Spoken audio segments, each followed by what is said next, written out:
Hey everyone, I'm Matt Payne, and this is episode 442 of F-Stop, Collaborate, and Listen, a podcast that goes far beyond camera gear with candid, in-depth conversations exploring creativity, motivation, inspiration, and the craft of photography.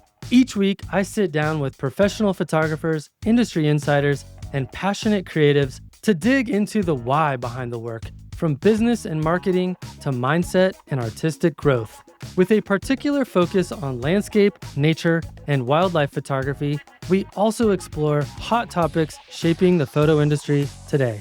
This week's guest is Kalee Isbell, a filmmaker and video editor whose business, Isbell Family Films, was born out of a personal need to heal and grew into a movement to help people see beauty in their everyday lives.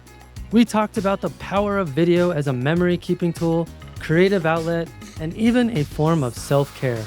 Kalee shared practical tips for filming your life more intentionally, the emotional rewards of imperfection, and how video can deepen family legacy and personal storytelling.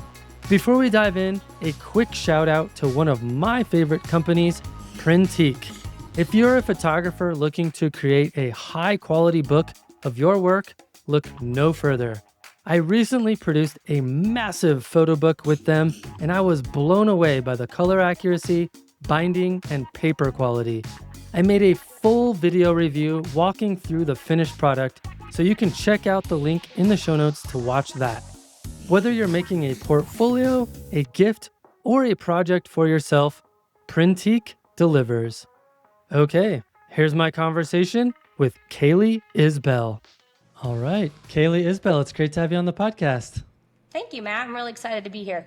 Yeah, you're calling in from Austin, Texas. Is that right? Yeah, I live in a suburb north of Austin with my husband and almost three kids. So it's summer break and 100 degrees. Actually, no, today it's not 100. Today it's like 85 because it rained this morning. So it's a good first week of summer for them.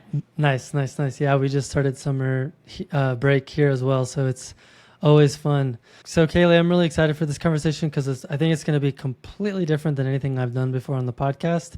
So with that being said, why don't you go ahead and tell us a little bit about yourself? Yeah, I'm Kalee. Like I said, I live here with my husband and two kids, and we're pregnant with our third. My son is 10 and my daughter is 8 on Friday.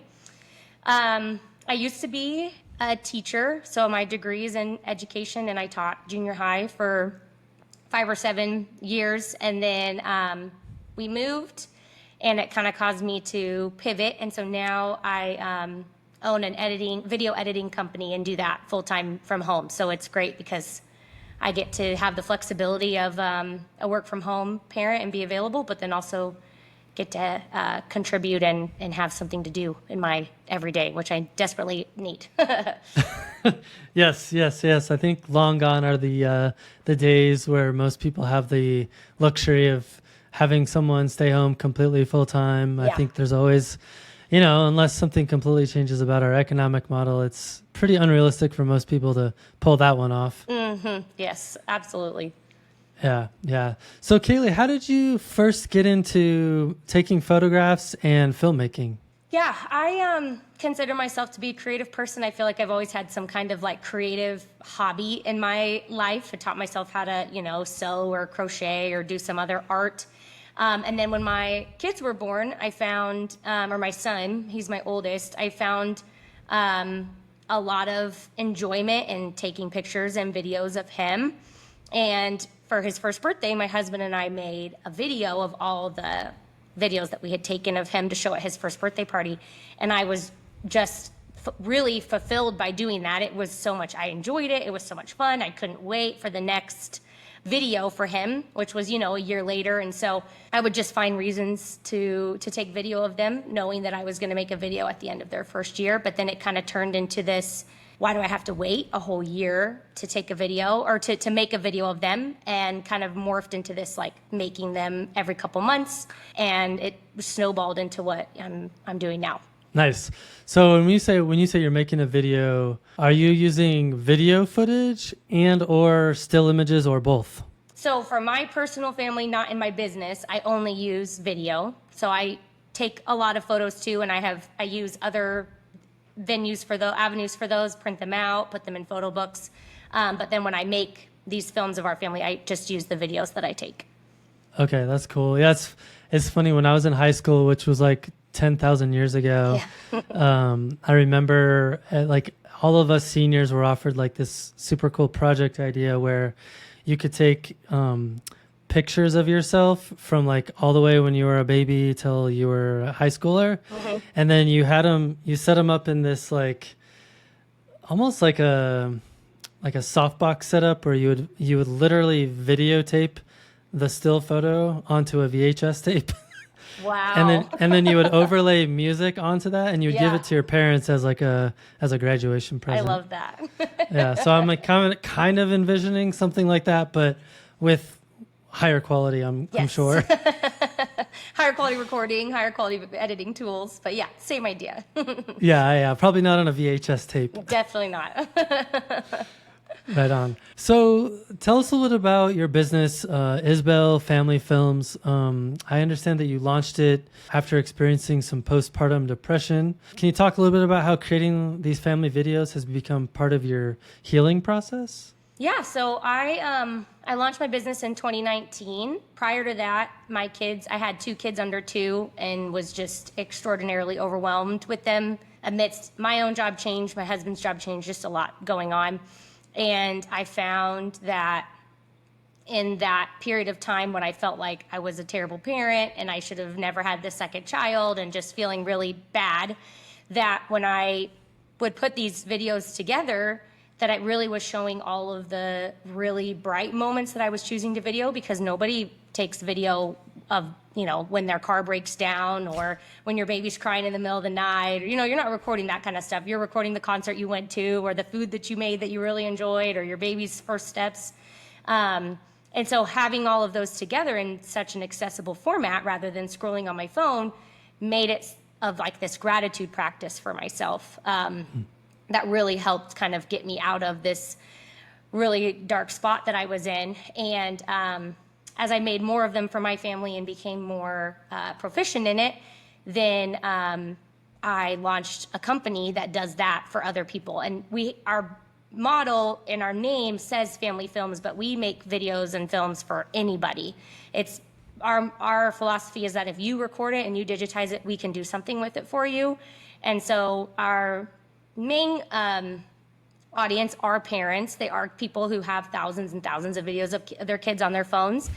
And we take those and compile them into like a more watchable format because, your VHS tapes are gone. Your big video cameras on your shoulders are gone. Like, I don't know about you, but in the 80s and 90s, we would watch them on our TV all the time of ourselves. Like, our dad would go around the birthday and record everybody, and then you'd watch it that night, right? But those are gone now, and now it's just thousands of 30-second clips that we don't watch anymore. And I think that's such a tragedy and such a waste of those memories to just sit there on our phones. And so we take them and create them into a more watchable format for our clients. That's awesome. Yeah, I can imagine there's probably 1,000,001 different applications for this concept. I'm just thinking about a really close friend of mine who's a photographer who recently had a stroke. And I know that on his phone, on my phone, and on our other friends' phones who we all go on trips together, I guarantee there's like hundreds of hours of hilarious videos of us and of him. And it would be really cool to have those all compiled into one thing that we could give to him to like cheer him up. So I'm thinking like there's probably 1,000,000 things you can do with this idea. Yeah. Oh, absolutely. We've done that. We've done like 40th birthday trips. We've done a retirement celebration where a plastic surgeon's wife gathered like with his patient's permission, gathered all of this footage of like commercials he had done, and she videotaped his office and like had people send messages in. He was in practice for like 40 years or something, and we made like a tribute video for him. That one was really cool. We've done weddings, like we've taken all of people's old wedding footage that they never did anything with and done that. So I mean, my clients are so inspirational to me because they come up with ideas I would have never ever thought of, and I'm like, oh gosh, that is genius. I love this idea. And then I get to put my own creative input in it as well, using their footage that they recorded. That's awesome. Yeah, and as you know, primarily my audience is lots of other photographers who love to do landscape and nature photography, obviously other types of photography genres as well. I can imagine you probably have all sorts of ideas floating in your head about how landscape and nature photographers can utilize your approach to making videos, either from a commercial perspective or maybe even like you've done, like to address something going on internally that, like maybe you broke your leg and you want something to look forward to, like after you heal. Like I'm sure there's lots of ways. So tell me about some of the ways that you feel like creating these videos would benefit our audience. Yeah. Well, I mean, I think that right now, even the advertising landscape is the social media advertising landscape is very video forward, right? So I think always having that in the back of your mind of like, would this make a good moving picture rather than a still photo is always a great mindset to have. I think that videos can capture so much more depth than a photo can. So if you're in a beautiful location and you've captured this beautiful image, but it's not capturing the sounds that you hear or, kind of that extra layer of experience, that's something that video, I think, can provide. I think it would be a really neat thing for somebody who maybe is a travel photographer who goes to a state park and they've taken all these photos in multiple places, but maybe they take a similar video of the same places and see what those differences look like or feel like. There would just be so much inspiration, I would think, that you could take from just adding that next extra step. Yeah, and as you pointed out, like video is kind of where social media is going, like it or not. Yeah. I think most photographers hate it. Yeah. I mean, I hate it, and I'm a video person, but I even don't like it. More because it's like gimmicky video, right? Like, I don't like the gimmicky stuff. I would rather create long form, beautiful content that people can sit and enjoy. It's the short stuff. But yeah, you're right. It's where we're going. Right. Like every time I see in the captions, like POV, I'm like, oh, here we go. Another gimmicky reel that I get to watch. That's super exciting. So with that being said, as photographers are out in the field capturing photographs, obviously, we all have like a pretty capable recording device that's in our pocket most of the time. Mm-hmm. What advice would you have for people looking to create videos that could be useful for some of the things that you create? Oh, like to create something that I'm similar to what I do, or for their own photography? Or like if I'm a photographer, I'm out in the field, I'm witnessing this amazing sunset, and I have maybe this idea of creating some short form or long form video content.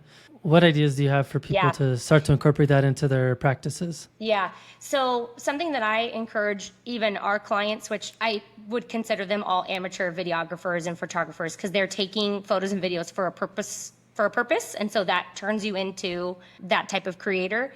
And something that I always encourage them to do is like the same way that you would take a photo, or I would never call myself a photographer. I don't have any training in that, but I have learned so much about videography that I feel like they can kind of coexist and go in and out of each other, that there's so many different ways that you can record video in the same way you do photos. Can you take your video to make it more interesting from different angles, right? Like maybe you're taking it shooting upwards rather than straight on, or you're doing some kind of movement with your video camera. Like I like to teach my clients about all the different ways, meaningful ways you can move your camera rather than just sliding it back and forth all the time, right? Like, can you dolly it in and out? Can you pan it really purposefully? Can you tilt it up and down? So I would think that if I'm somebody taking this beautiful sunset, right, maybe I'm taking 3 or 4 or 5 videos with some purposeful camera movement. Maybe I'm taking one where I'm laying down on the ground and I'm shooting it up at a different angle to make the sky look much bigger than it is.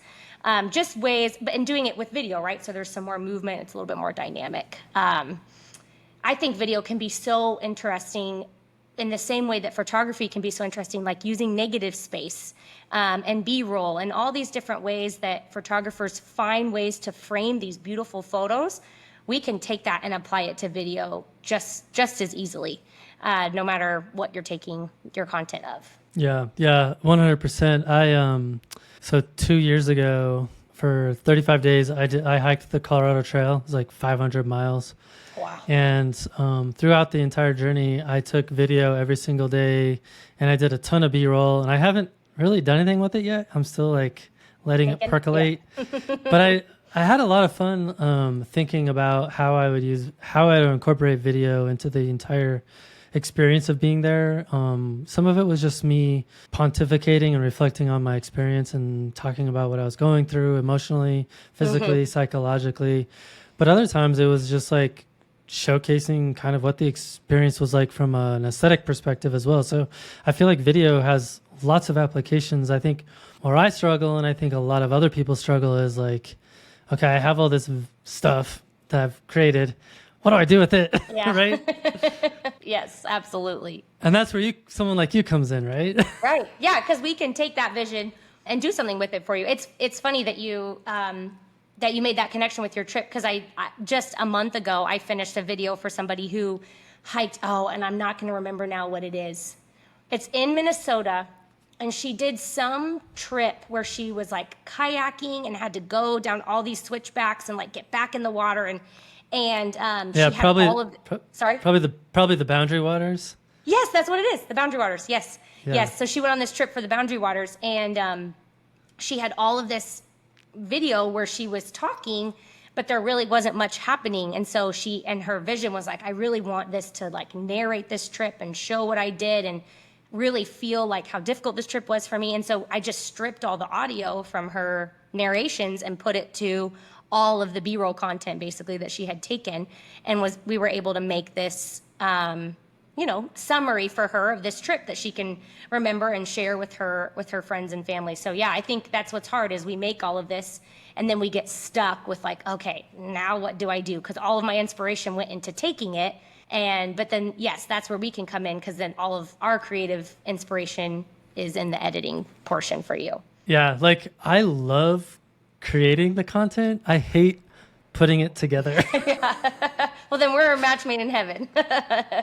And I feel like there's probably a lot of people like me that enjoy the process of creating the videos and things like that. But then when it comes to like editing it or creating a purpose for it, like that's where people are like, yeah, I just don't know what to do with it. Yeah, you get stuck there. Absolutely, I get it.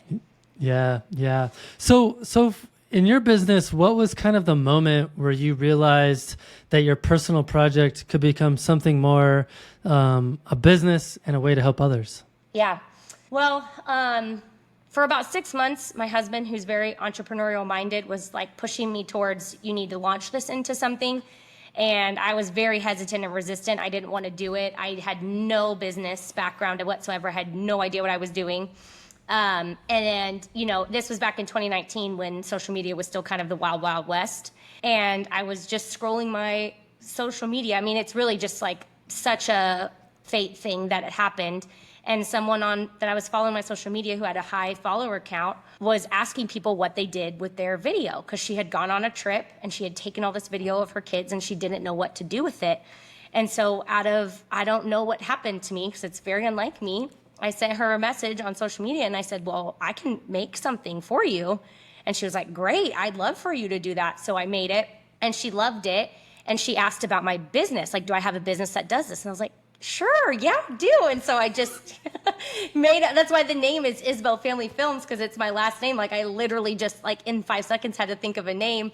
And so I thought, I didn't have a website or a pricing structure or anything. And then she shared about my business on her Instagram page. And it was just from there, like just a rolling snowball for 3-4 years. And I'm in year 7 now. And I feel like I finally have got, everything under control. But yeah, so it really was, encouragement for my family that this is something that can be done. And then it really became a thing of like, well, this is what I'm doing, so I have to figure out how to make this work for me. And I loved it. I just have found so much fulfillment from it. I love creating things for people and getting to, kind of walk alongside these people that I've never met, but also feel like I know. Because there's clients that we have that have been there since that initial flashbang in the social media world, and they're still here 7 years later. And so it's been so fun to watch their families grow and watch the things that they do and the accomplishments that they have in their lives and get to, preserve that for them.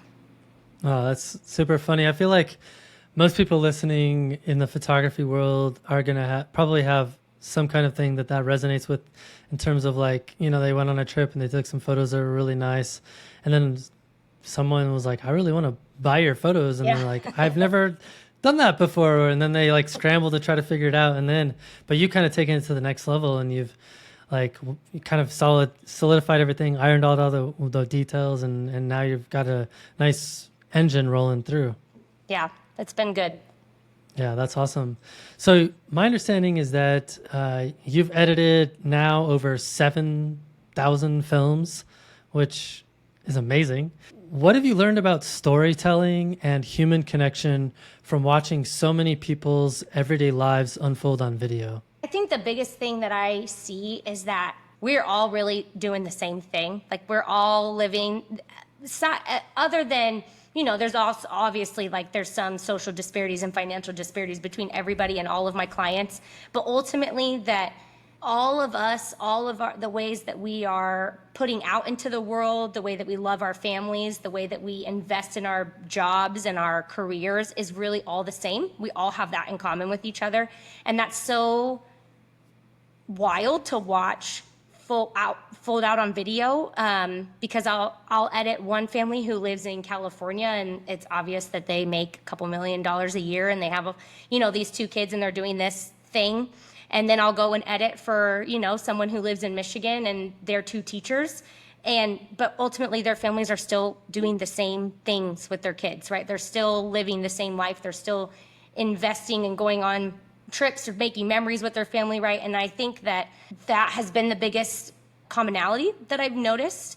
I also feel like it has really solidified in me how important it is for us to preserve our lives and our stories and create some kind of heirloom for us to pass down, because we live in this society where everything is so available to us all the time that sometimes it feels like we don't want to create more mess.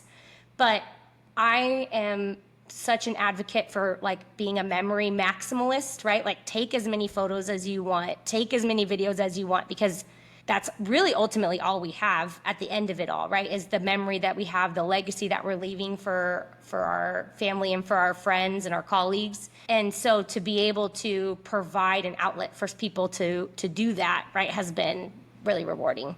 That's awesome. Yeah, and as you were talking, I had a thought, and I don't want to make this political at all. And I know most listeners will be like, "Oh, hitting pause, hitting stop, whatever."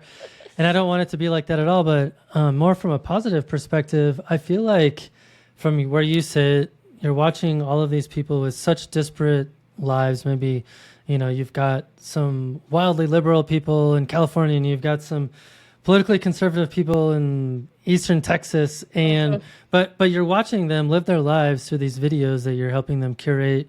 And I'm guessing that you're seeing a lot in terms of like there's a lot more in common that we have, Yeah. and a lot of shared experiences that we have from a human perspective. And I guess I'm wondering for you, is it positive and make you kind of feel better about where we're at? Because right now everything on social media is like negative, negative, everything. Like the world is like on fire. But I'm guessing from where you sit, it's like actually it's kind of nice. Yeah. Yeah. I've actually, I really resonate with that. I really do, because there are times when I'm doom scrolling on social media and I'm like, all right, this is over, right? Like I've got 3 kids in this world and what am I doing? But then I work, and I am so encouraged by the people that I, create for and the things that I see. And you're right, the humans are connected in so many more ways than they want to be, right? Like I don't think we want to think how deeply connected we are to our neighbor. But ultimately, that's why the human race has survived so long, because we have much more in common than we do different, right? So yeah, no, I would agree with you. It is more positive. It's also positive to see these families with young kids and like think of this next generation that we're creating, and what kind of world will they inherit and will they create. Like I always hope that we can leave the world better for them than we did or than we had it, but otherwise I hope that they're equipped to make changes for themselves. And I think there's always hope in that. There's always hope in humanity and new life.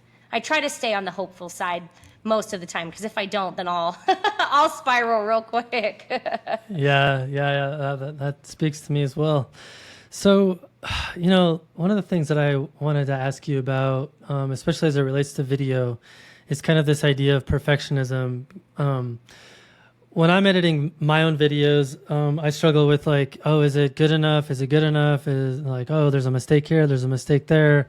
And at the end of the day, like if I have to maintain a schedule of producing something, like perfectionism is just going to be my enemy. Like I can't let that rule me. Unattainable, right? It's completely unattainable, right? So I'm curious, like from your perspective, in a world where everyone's chasing kind of these polished, picture perfect content or videos or photographs, why do you think these kind of real life imperfect moments can resonate more deeply? I mean, I think it circles back to what we were just talking about, right? Like we all have more things in common than we don't.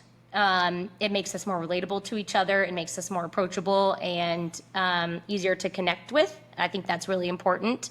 I think also that if you're constantly, from my perspective of, right, like I always encourage people to take the photo, take the video. I'm not a fan of like, put your phone away and stay in the moment, because in my opinion, if you're recording it, you want to be invested in it and you are there present recording it.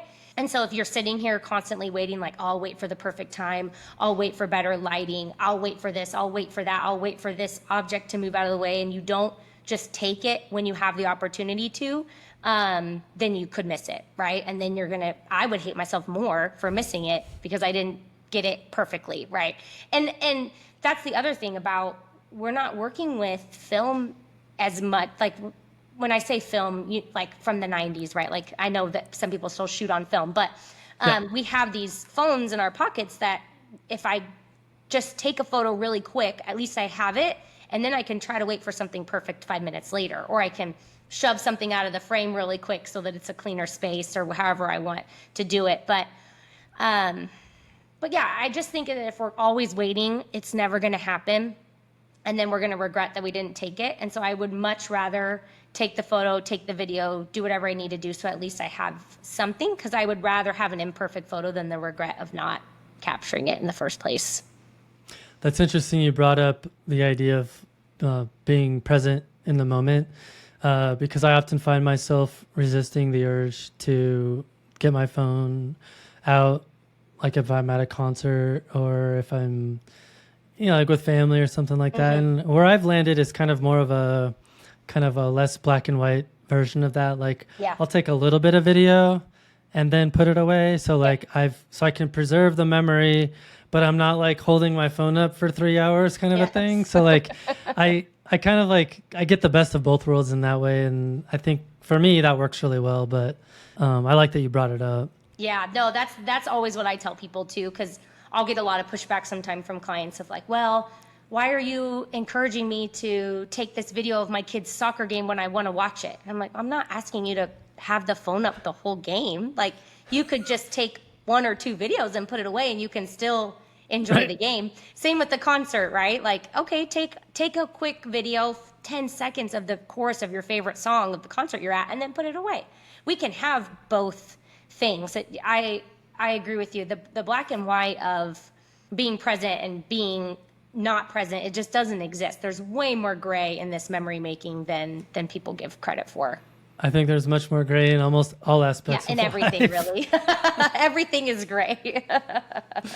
Yes. So I feel like a lot of people struggle with the idea that maybe their day-to-day life is, too boring to take videos of or to make pictures. What would you say to someone who feels that way? Yeah, I think, what we were talking about earlier with other photographers and how they could incorporate video, right? Like you could almost think of your life as a creative project. How can I take this really boring, mundane thing that I'm doing and turn it into something creative? I had the thought this week of the street that I drive down every day to get to my house is lined with oak trees. And I had the thought of like, man, which first off, you would think, okay, there's nothing interesting about this drive of oak trees to get to her driveway, right? Like in my neighborhood. But I've noticed, we've lived here for 3 years, that those trees change, like, because they're oak trees, right? And how cool it would be to take a video of them in every season, right? In spring and summer and fall and winter. And that would be something where you're taking, like, your life is too boring, but you could actually do something kind of cool with that, right? Like, you can show some passage of time, you can document, whatever, however that might work for you. And so I think if we can all kind of come from the perspective that everything is worth remembering, except for when your car breaks down the side of the road or your kid's crying in the middle of the night, right? But like everything else that is what we're doing day in and day out really is worth remembering, because, and if we can find unique, fun, creative ways to record those, then it's not boring. And I'll tell you, to be honest with you, those 7,000 films that we've made, and that my team and I, that we've done, like, there has never been one time where I have made something for a family and thought that was so boring. Like, their life is so boring, right? Like, there is value in everything that we do. Even if you're a single person and you live alone and you have this solitary career, I guarantee there's still ways that your life is worth recording and remembering. And maybe, finding unique ways to do that could be a passion project for that person, of how can I record this dinner that I'm making for myself in a unique, interesting way. I think it's a mindset shift more than anything. Absolutely. Yeah, I was just going to say some of my favorite photographers have this innate ability, and I think it's not actually innate, it's probably just through a lot of practice, where they're able to photograph mundane subjects or mundane moments, but do it in such a way that evokes emotion and evokes a story. And I think approaching these sorts of things from that perspective of, okay, yeah, this is something I see every single day, but when you flip that switch of like, I'm going to create something with that, I think that then that forces you to enter into a different mindset, as you were describing. It's funny, about 13 years ago, I had this huge garden in my backyard where I used to live.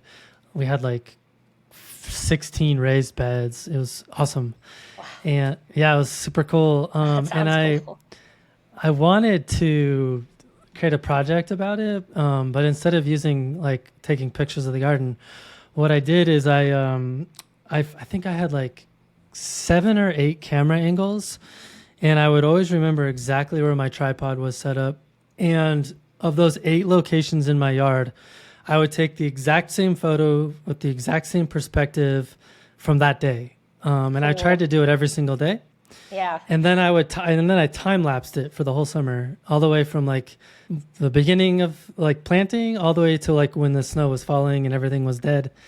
And it's not perfect because I had to go on vacation and I missed a few days and things like that. But it was a really fun project to work on because, again, it was like showing kind of like this mundane thing, but then like showing how it changed over time. And it was just a really fun project to work on. So I'm all on board with this idea of like turning the mundane into something not mundane. Yeah, exactly. Well, yeah, and you're right. That's such a good point. It's like if it has no purpose, it is mundane, because, right, like putting on my shoes every day is mundane. But if I'm going to do something with it, or I'm going to create something with it, then that automatically turns it into something not, because you are creating some kind of project with that. So absolutely, that sounds like such a cool. Now I'm thinking about how I can do something like that. Like, that's such a good idea. Oh yeah, thanks. In photography land, like we do all sorts of fun projects like that. Like one of the things I regret not doing would be like taking a picture of my son every day, like as he grew up, like those kind of things. But like I feel like those longer term horizon projects can be a lot of fun to work on and give you a little bit more purpose and meaning in your photography or your videography. And you get better at it because you're practicing it every day. Yes, exactly. And I find that when you put attention towards something and you want to create something with it, it forces you to see the world in a completely different way. Like you're like, oh, what does it look like from this angle? Or, oh, that's interesting. I never noticed that thing over there before. And so then you start incorporating that into the way you see the world. Yes, absolutely. No, 100%. And I see that every day. And I've seen that in my own video creation too. Like when I watch my own progression of videography from when my kids, 10 years ago to now, It's so different, the way that I choose to record things now versus then. But yes, you're right. It is a total perspective shift. Nice. Yeah. So let's talk about intentionality without becoming overwhelmed. Let's pretend for a moment that everyone listening is a landscape photographer and they have an intention of creating some kind of video. Maybe they hire you to put together something that they can use in the future. What are some simple and practical ways our audience can start thinking about capturing more video in their lives without feeling completely overwhelmed with the thought process? Yeah, at least for me personally, the most overwhelming part is not having a purpose for it. So then I just start taking purposeless video. And then I get overwhelmed because I have all this random video and I'm like, it's not going anywhere, right? And then it feels like clutter on my hard drives and I don't know what to do with that. So I think the first thing would be maybe to find your inspiration, right? Like how are you inspired to create something? Like what is this that maybe you want to do? Like maybe it's the garden, right? And then I think it's taking, really, if I'm thinking about it from a landscape perspective, right? Maybe it's just taking where you would take photo and just replacing it with video. It's the same, you're doing the same thing, essentially. You're using the same product to record. Most like fancy cameras take video too, right? Like this is for sure. This. Okay.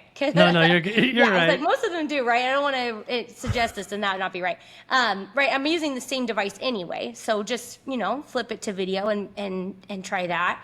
Or, I mean, man, I think like we talked about earlier, where if you're on this trip and you're taking all this great landscape photos, take a video of your trip to go with your photos that you're taking, right? Like you have this narrative to show how you got to each photo. Like I'm thinking how cool it would be to have a project where you're on this trip hiking in Colorado and you have all these photos, but then you have video that like leads up to the photo and then it stills and stops at the photo.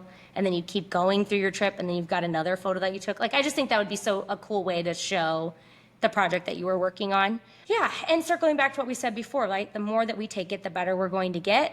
If we have a purpose for it and we're taking it, then the more inspired we feel because we're seeing it from a different angle, a different perspective. I think just having that mindset of, I want to record video here, I want to try to see what I can create or what I can make this look like would go really far. Yeah. And I'm thinking too, like, I feel like maybe having some consistency with it would make sense. For example, one of the things I started doing a little bit of, but not from a consistent basis, because again, I started getting overwhelmed with like, what am I going to use all this for? Yeah. But like, it's really easy to, like you're taking a photo and you got it set up on your tripod and the light's getting really good. But oftentimes in landscape photography, you're doing a lot of waiting. It's like, okay, it's going to be good in like a couple of minutes. So you're kind of just sitting around chilling. That's when I'm like, oh, I could always just take a real quick video of the scene and then show people my viewfinder and my settings and like, and like, so like, and I've seen a lot of people kind of do that, but I feel like if you have something that kind of relates to something and then has a little bit of extra purpose, I think that could be helpful in terms of like, at least giving you ideas of what to take video of. Yeah. Absolutely. I think so. And anything that enhances your storytelling, right? Like your photo is telling a story. I mean, the photo behind you is gorgeous, right? Like it tells a story, but anything that you can do to enhance it or add depth, right? Like talk about, what's through your viewfinder or what you're doing while you're waiting for that perfect shot, or showing the video of that. Man, I think that could go a long way. Or like, holy crap, it's cold as hell up here. Yeah. Why do I do this? This is not fun. Yeah, exactly. So for people listening, how can people make their videos feel more creative and intentional rather than just quick phone snaps? I mean, I think we're talking about that right now, but what are some other ways you think people could do that? Like I was talking earlier about, learning the ways that people take video, right? The different camera angles you can take, the different ways you can frame a shot just goes a really long way. I will watch movies sometimes and think, oh, I could totally recreate that with my daughter on a swing or something like that. Like I think when you can get inspiration because video is all around us. So maybe just even being open to that inspiration, even in these gimmicky social media reels. Sometimes there is some really good videography in those. But I I have just found that the way that I was able to progress my own videography went from taking my quick iPhone snaps, which I started vertical and now are all horizontal, which is always my number one recommendation, is stop recording like this and record like this. Oh, interesting. Because that's how we watch everything, is horizontally, even though our reels are vertical. So, what I've noticed in my own work is that the more I learned about film technique and videography technique and the ways that filmmakers create stories and tell stories, how easy it was to replicate in my day-to-day life. Easy and hard, but easier than I thought it was going to be, right? And then my video became much more purposeful and intentional and professional looking, because it was done with a purpose, and every movement that I made was purposeful. And I think that's the biggest mistake that amateur videographers make, or my neighbor next door, is that the movement that we use when we record video is not intentional, and it should be. We should not be moving as much as we do. And that's the biggest thing I notice when I'm doing client work too, is when you see a shot and you're like, oh, that is perfect. Like, this is such a good shot that they got. 90% of the time, they're not moving their camera. Their camera is just still, taking a shot, letting all the action naturally move in and out of the frame. And that's so powerful, and I think really, really underrated. And also the use of negative space, I think, is in video, is even just our daily work, is also really underrated and is really powerful. So there's all the time, I'm always trying to figure out how I can keep negative space in the videos of my family with kids, which is really hard because it's always messy and there's always people around. But I think those two things or three, right, turning your phone sideways too, are the most impactful that I've noticed. I want to ask you more about orientation, because I feel like right now everyone is recommending the opposite of what you just said, because everything is being made for consumption on Reels, on Instagram or TikTok. And so, like, my approach, it's funny, like I encountered this really cool scene about a month ago where I was in this canyon where all these waterfalls were, and this water was dripping down into this creek, this flowing river basically. And when it hit the water, all the water was bouncing, and it created this rainbow because the sun was just coming up. And so I had this like bouncing things of water with a rainbow. And I was like, still images are looking really good, but I want to get this on video too. And I don't know how I'm going to use this yet. So I'm going to capture video horizontal, and I'm going to capture some vertical, because maybe I'll use both, or maybe I'll use neither of it. But so I've been just like hedging my bets, but I'm hearing you say go horizontal, and I'm curious to hear your thoughts on that. Well, I guess when I say that, I'm not thinking of the content creator when I suggest that. I'm thinking of, the people who are creating it for their enjoyment. And if you're creating it for your enjoyment, I think it needs to be horizontal. Okay. Content creation is the bane of my existence, which you wouldn't think for a video-oriented person, but I hate it, because you're right. You do have to create it. You do have to film it vertically. And 90% of the time, I do not remember to take it both ways. And then I'm annoyed that I don't have the other orientation, right? Me too. So, that's the thing, is like, people ask me that all the time. Well, I want to use it because, there are a lot of, I do have a lot of clients that have a large social media presence. And so they'll say, well, I took 2 videos, one vertical, one horizontal, use whichever one you want. Or they'll ask me like, well, what do you think I should do? And I'm like, well, I mean, if you're going to watch it on your TV at home, you need to take it horizontal, and who cares about Instagram? But I also understand that there's value in that. So I always have a hard time giving advice in that content creation realm, because I just hate vertical video. I don't mind it when my clients send it to me, but it just does not, at least for me, watching it back, it's just not as encapsulating of the moment when you've got the black on the sides, and you can't see the whole thing. Like, there's more to it, but you can't see it, right? Could you imagine going to a movie theater and it was like, oh no, vertical video? Right. You'd be like, this is stupid. Yes. Oh, that's funny. Yeah, so I'm like, just take both, I guess. Like, if you got to do it for both, then take both, so you can at least enjoy the full frame later. All right, so I think we've kind of touched on this, but I'm going to ask anyway. So, I mean, I don't know about you, but like, I have like a massive amount of videos and photos just sitting on my phone or various trips. And I think most people have a huge backlog of videos just chilling in the cloud or whatever. What advice do you have for people to make sure that those memories don't get lost or forgotten? Yeah. Well, you need to have a plan of how you're going to store your stuff, right? So if you don't ever create anything with it, that's fine. I'm not going to sit here and tell people that you have to create things with your content. Like if you don't do it, okay, that's okay with me. But I do think that you have to have some sort of backup plan with your content. Like personally, I keep mine on a cloud, my photos in one cloud, my videos in another cloud, because I don't want to pay for the videos on the other cloud, and then an external hard drive. So I have my stuff in multiple places, which I think is the best way to do it. And to have some kind of system that feels manageable for you to maintain it. So for me, that's just a monthly dump of my videos. Every month they go to my external hard drive and I'm done with them. I don't have to think about them again. And I love iCloud because it's automatically syncing constantly. So it's there. It's not a backup though. So if you delete it from your phone, it's gone forever, which some people don't realize. But yes. So that, that's always going in the background of iCloud. But there are also professionals out there who we work with too, that are professional organizers, which is a job, which I think is really cool, where they will organize everything for you on your phone. So I always suggest that too to people who feel like they are so far behind, and it doesn't even have to be on your phone. Like they can take drives and stuff and organize it too. If you feel like you're just so far behind that you're never going to catch up, it's just going to sit there, that there's always people who will take that off your plate for you too. Yeah, it's interesting. I recently have been working with this guy who he basically lost everything on his computer because he was told by somebody he needed to reformat his computer.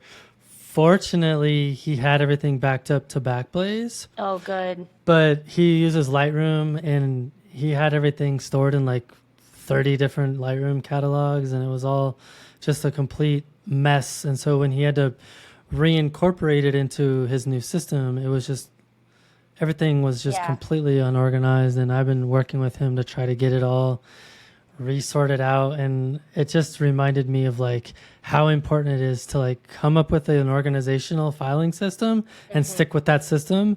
Because if you don't, like, you're gonna 10 years down the road, you're gonna be like, I have 9 billion photos and I don't know where any of them are.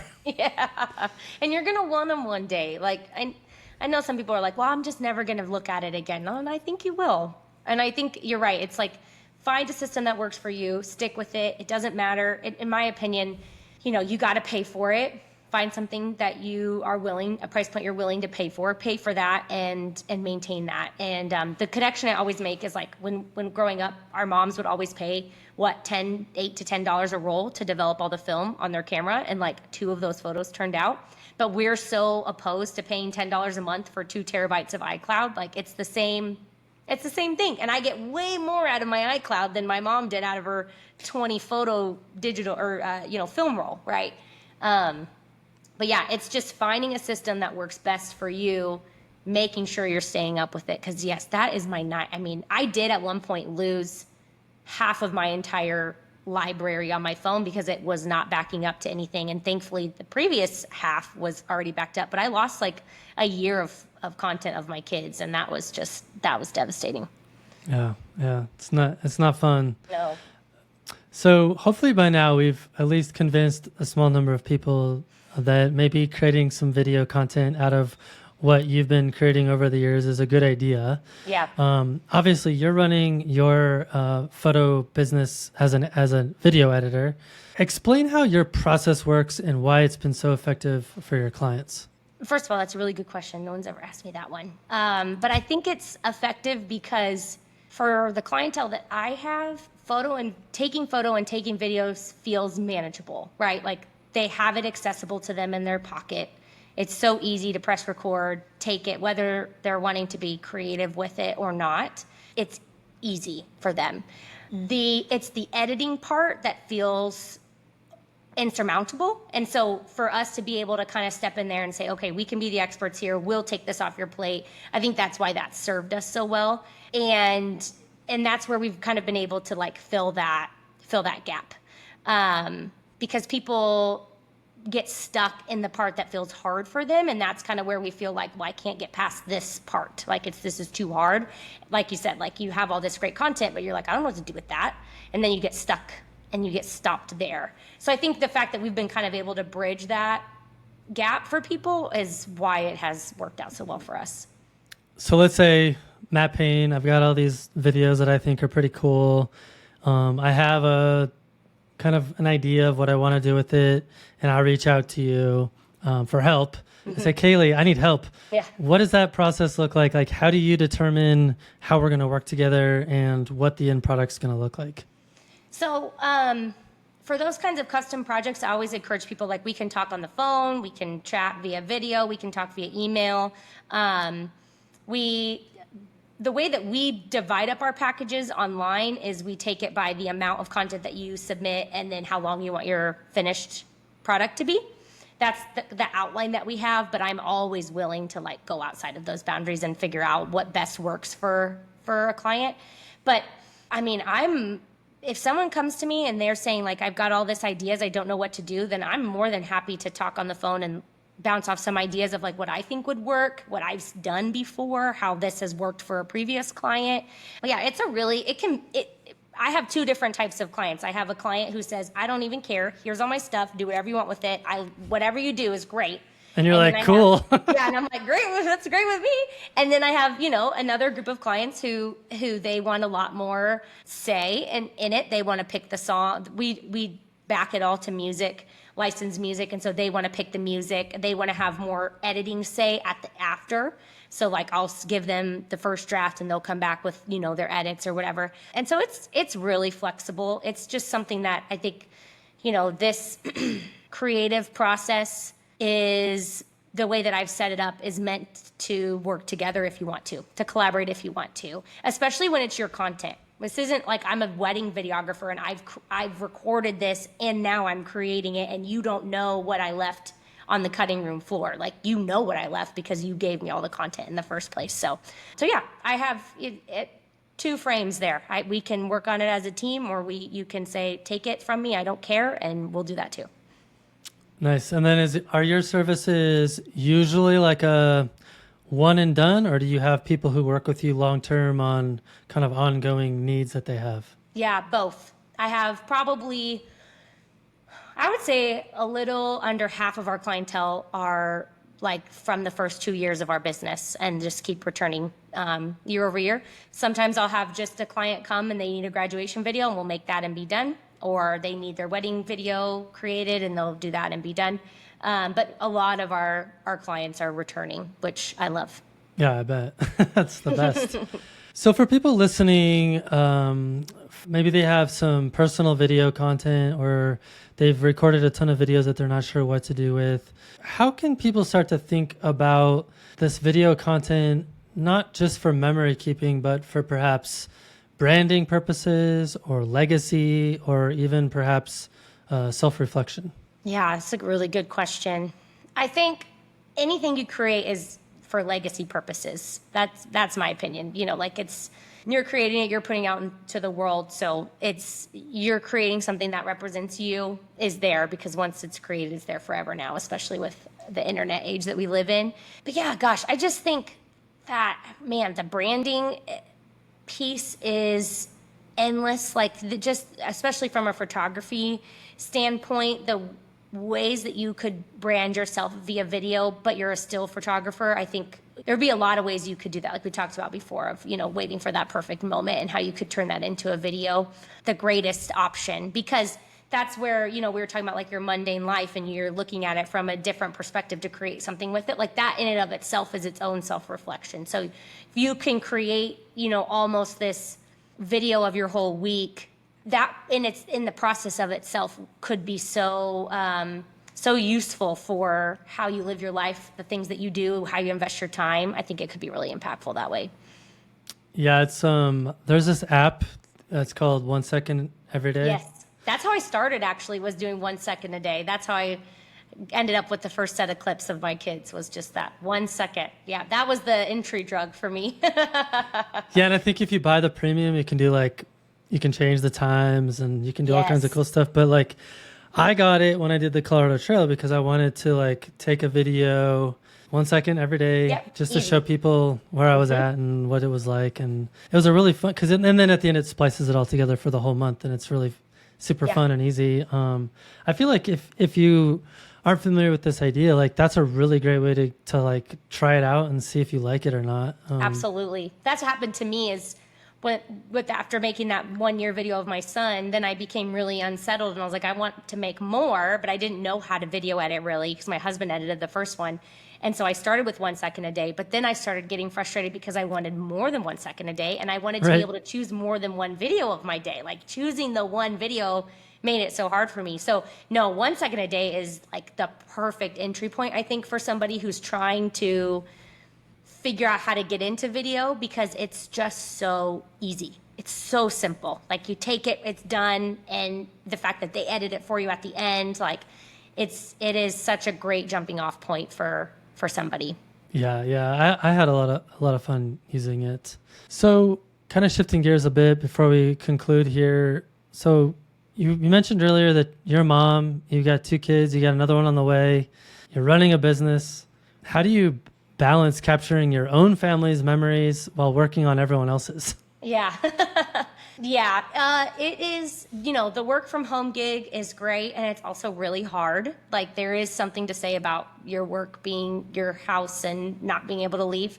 So that has always been a struggle for me, that balance. I have found that finding ways to record my family doing what I do actually makes it easier because I'm just constantly, which it sounds kind of idealistic, but I'm constantly inspired by what I see all the time in my clients that it makes me want to replicate it with my own family. Like I see a great shot and I'm like, oh, I could totally do that with my kids. So it's, if anything for me, it's just more motivating.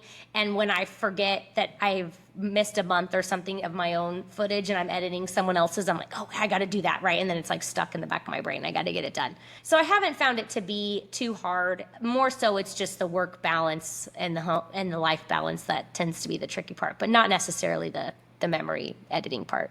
Yeah, that makes perfect sense. And that resonates a lot with me in terms of like when your house is your work, like it's really easy to fall into these habits where you're just working nonstop. Mm-hmm. Yeah, all the time. Especially when you work on a computer and you can take your computer all of these practices and all these events, and it's just takes a lot to just shut it and be like, I'm going to be done for the day. Absolutely. Exactly. Yeah, that resonates a lot with me. So one thing I did want to ask you about, you have these people sending you all these videos of their lives, and in their mind, they probably have this idea of what they thought was an important aspect of those videos. But going back to that idea on self-reflection, I'm wondering if there's ever moments where you noticed something that's going on in these videos that you want to focus in on or highlight or elevate throughout the video creation process that maybe the client maybe didn't realize, or maybe they didn't know that was something you were going to be able to do, and what that's looked like for you in that kind of collaborative process? Yeah, that's a really good question. I found that my perspective as a parent really gives me a leg up in this process of editing for other parents, because I know most of the time why a mom is recording what she's recording, or when she's asking somebody to repeat something, I know that that's important. And so I'm able to kind of like tune in and say, okay, I know that I really need to include this. And there's also times when you are just like that third party and you are not involved in what's going on behind the camera, that you can notice things that they may not have. So like, for example, there was a video I was editing for a family a couple months ago, and I opened up the video with this shot, which was actually the shot of the mom recording her daughter making a free throw at her basketball game. But the background conversation was her friend asking her how her life was going, and the mom saying, oh, it's really great and really busy and we love it. And so I opened it with that and kept that audio because I just thought, like, this is the perfect summation of this, because the video was of their first quarter of their years, January through March, and then started the music right after that so that you could really hear that part. So I think there's just that fly on the wall perspective that kind of gives you an advantage when you have no emotional investment in what is happening. that you're kind of able to notice stuff that may get forgotten, but then also you have kind of a heightened awareness of the purpose of why they might be recording what they're recording. Okay, well, so as you were talking about noticing different parts about what's interesting about these videos for other people and what's going on in their lives, it made me realize that oftentimes that's one of the gifts that we have as photographers, is that we're noticing things about the world that maybe other people have overlooked. What are your thoughts on ways that we can intentionally practice that in our photography or when we're capturing video that can be used for future videos such as what you're creating? Yeah. I think that it comes back again to what we were discussing of like when you have purpose and intention in what you're doing, you're going to see things that you don't normally see. And so if you are a landscape photographer or a wildlife photographer, you're going out with the purpose and intention of finding something beautiful that you want to take a photo of, where if I'm just on a hike, I'm not looking for those things because my purpose is something different. My purpose is getting to the summit or making the 5-mile loop or whatever that is. And so I think that when we're in this state of creativity, most of the time, I'd argue that probably most of us creatives are operating in a creative state, most of our day.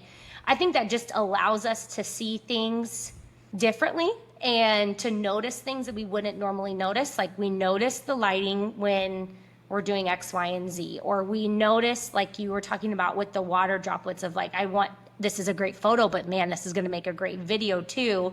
But if you weren't going out with that purpose, then you may not notice those things. And so I think it's almost something that I can't really give advice to, because we are all seeing something differently, because yes, we're all creative, but we all have our own different creative lens in which we're operating. But I think it's always being open to knowing that the opportunity is going to be there to take some great video or to take a great photo, and being available, to do so. Yeah, it's a mindset. Yeah, exactly. Yeah, it's something I preach a lot in our workshops, is like the best photos that I have, it came out of a mindset of being more open to receiving and having a conversation with a subject that I find interesting, right? Yeah. And oftentimes I don't know what that subject's going to be until I find it. Yeah. It's In just fact, being available to see it. I was going to say almost always. Like early in my photography career, I had like very specific objectives. Like I'm going to hike to that spot because it has this view and I'm going to get this photograph. And that can be a very effective way of getting photographs. However, I found that if you operate within that mindset, you often have tunnel vision and you don't actually make yourself open to receiving other gifts that are being thrown at you all the time throughout that journey to get to that spot. Yeah. Well, and then that comes back to the perfectionism idea, right? Like if you're going to this spot for this shot, for this view, well, what happens if you get up and it's cloudy, right? Like then you're not getting the shot that you want.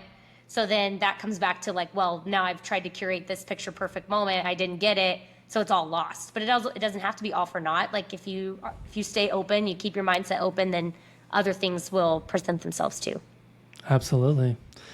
All right. So you've given 7,000 plus videos out to people.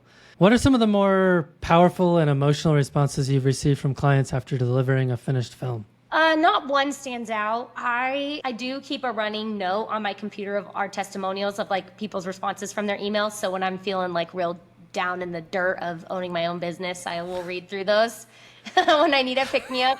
And it's just always the ones for me where they share how it's impacted their family or something, the way that it gifted them.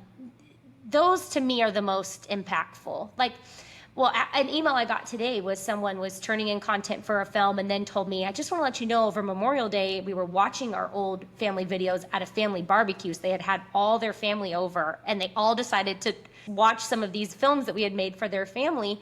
And she said they were all gathered around watching these videos. She said some people were crying, people were laughing. Then we were reminiscing about all these memories that we had experienced together. And I was like, oh, like, gosh, what a gift, right? That it makes me feel so thankful to provide that to people, like this connection point that they get to have with their loved ones.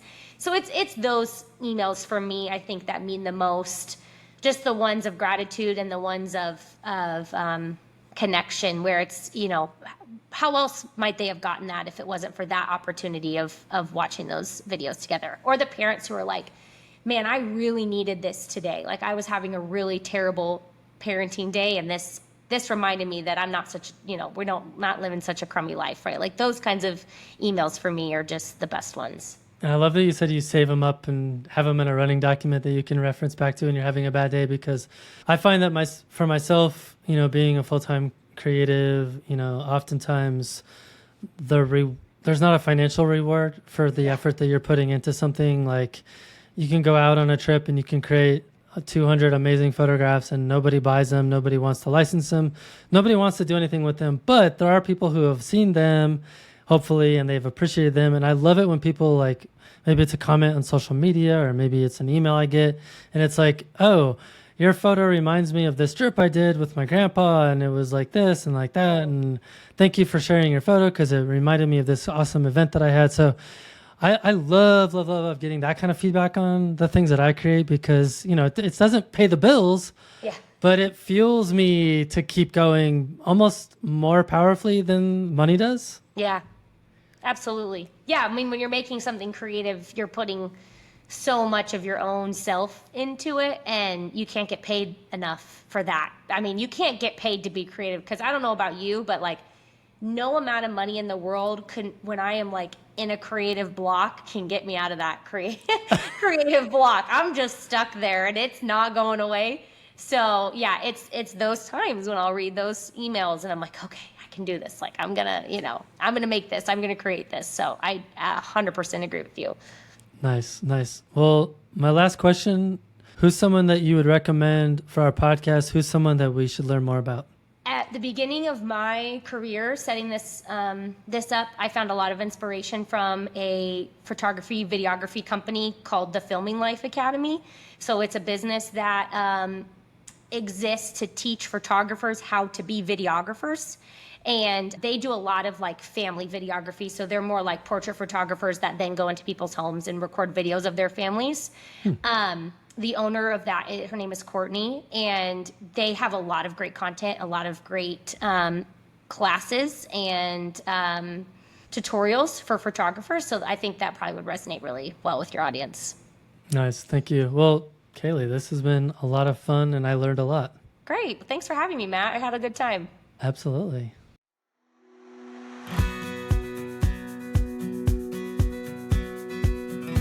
Well, that's it for this week's episode. Huge thanks to Kalee Isbell for such an insightful conversation about the importance of video, storytelling, and capturing the beauty in everyday life. I also want to give a sincere thank you to our latest Patreon supporters, Rush Schmidt, James Sage, Jason Bradley, and Helen Banks. Your support means the world to me and helps to keep this podcast alive. If you've been listening for a while, you've probably heard me talk about the value for value model. It's pretty simple. If this podcast brings you inspiration, education, or a sense of connection, I ask that you return that value in whatever way makes sense for you. Whether that's financial support on Patreon, sharing the show, leaving a review on iTunes or Spotify, or simply reaching out with kind words. Anything works for me. Right now, we've seen a significant drop in Patreon support, and that makes it harder to keep the podcast going. I want to keep ads minimal and the content meaningful, but I can't do that alone. So if you enjoy the show and want to see it continue, please consider becoming a supporter on Patreon. You'll unlock over 250 exclusive bonus episodes, get early access to new interviews, and be part of a community that values thoughtful, in-depth conversations about photography and the creative life. Just head to patreon.com/fstopandlisten to get started. Thanks for stopping in, collaborating with us, and listening. See you next week.